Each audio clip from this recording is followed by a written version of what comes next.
Hey everybody, it's Mr. Woodward. In this video, I'm going to do 3 examples of problems involving the speed of light. So first of all, what is the speed of light? You should have this. The speed of light is 3 times 10 to the 8th meters per second. Okay, that's 300 million meters per second, super fast. By the way, that would be equivalent to 3 times 10 to the 5th kilometers per second if you were, for some reason, working in kilometers, like you are in this problem. Let's take a look at this first example here. Contrary to popular opinion, the moon is not a source of light. Moonlight is really a reflection of the sun's light onto Earth. And so check it out. We've got the moon here, and we think that light comes from the moon, but it's actually coming from the sun, bouncing off the moon, then going to Earth. Continuing here, if the distance from the sun to the moon was 147 million kilometers, and the distance from the moon to the Earth was 384,400 kilometers, determine how many minutes it takes for this quote-unquote moonlight to reach the Earth. Right, and so just focusing on this picture over here, sunlight comes directly from the sun to Earth, but in this moonlight scenario, we're looking at this other path, right? And just to change the color, where we're going from the sun to the moon and then back to Earth. So let's fill in some of these numbers. First of all, we're told the 147 million number. So this distance from the sun to the moon is 147 million kilometers. I'm going to use scientific notation. That's 147 times 10 to the 6th kilometers. And then what's the distance from the moon to Earth? That one is here, the 384,000. So I'm going to throw that one in here. This is 384,400 kilometers. All right. If we know the speed of light, which we do, and if we know the distance, we can figure out the time it takes. So let's use the speed equation that applies for anything, whether it's light or the speed of a car or whatever. So speed is distance divided by time. And I'm going to rearrange that because we want to figure out what time is, right? So time, and actually I'm going to write this below. So that means time is equal to distance divided by speed. Well, the total distance that we're traveling here is the sum of this plus that, right? So we're going to add those up. That's 147 times 10 to the 6th kilometers plus 384,400 kilometers. And we're going to divide by the speed of light, which is 3 times 10 to the 5th kilometers, right? I want to be in kilometers on all my numbers. So as I do that, if I'm paying attention, this is kilometers per second. If I'm paying attention to my dimensional analysis, then kilometers are going to cancel, and I'm going to be left with seconds. So this is going to equal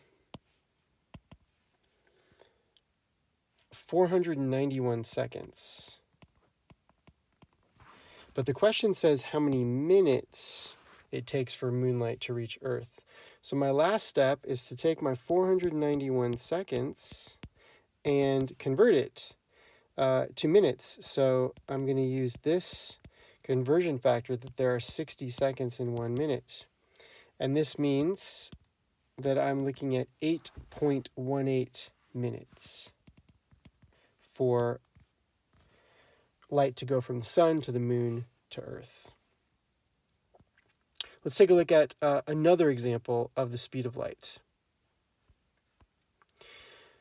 Night vision goggles are sensitive to infrared light, which, by the way, still travels at the speed of light, the same as the one before, 3 times 10 to the 8th meters per second.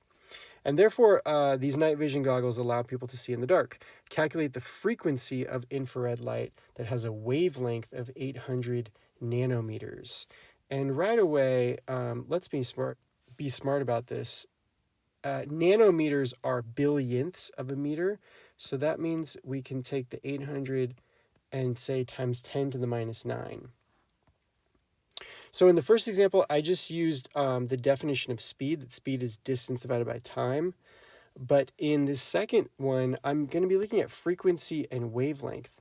So I need to use the wave speed equation that's specific to wave speed, which tells us that wave speed, v, is always the wavelength times the frequency.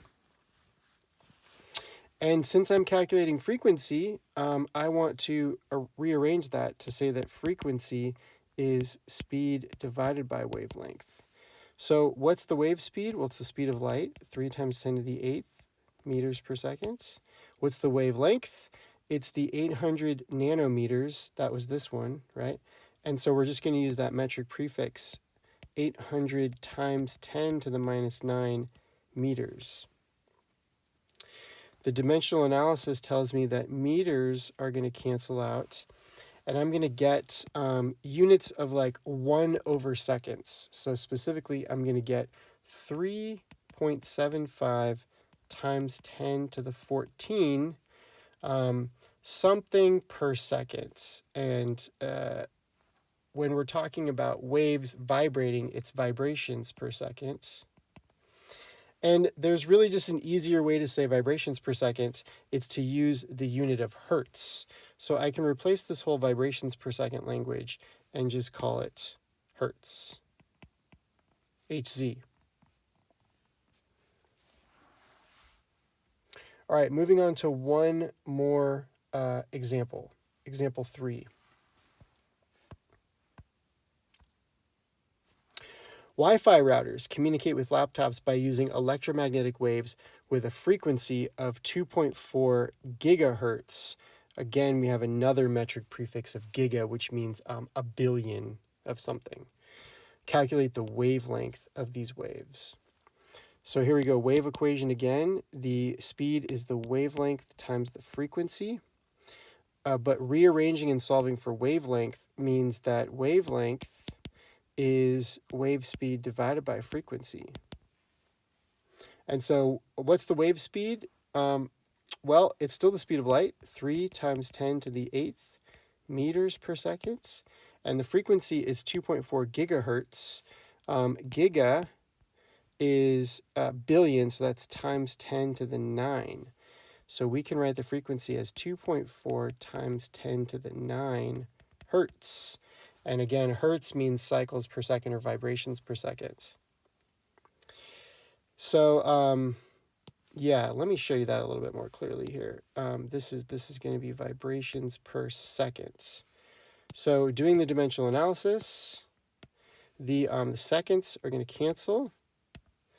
And we're going to be in just meters.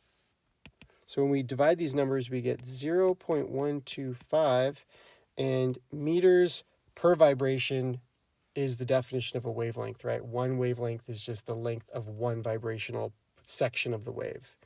So 0.125 meters will suffice for the wavelength. All right, that's been 3 examples of problems involving the speed of light.